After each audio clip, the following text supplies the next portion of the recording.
kemarin itu tidak ada penilaian flyer. Gitu loh, tidak ada penilaian untuk flyer. Makanya dialihkan ke e-reporting. Gitu loh. Ya mohon maaf ya. Mohon maaf ya. Memang saya nggak masalah Bu, tapi sejak saya ngurus keuangan rakyat yang saya populer, saya juga harus.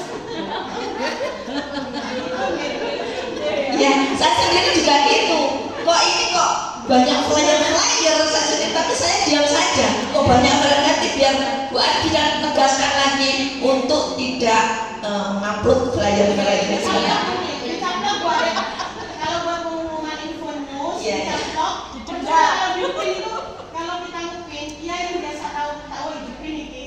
Tapi yang nggak biasa melihat pin, percuma buat seperti itu. Iya.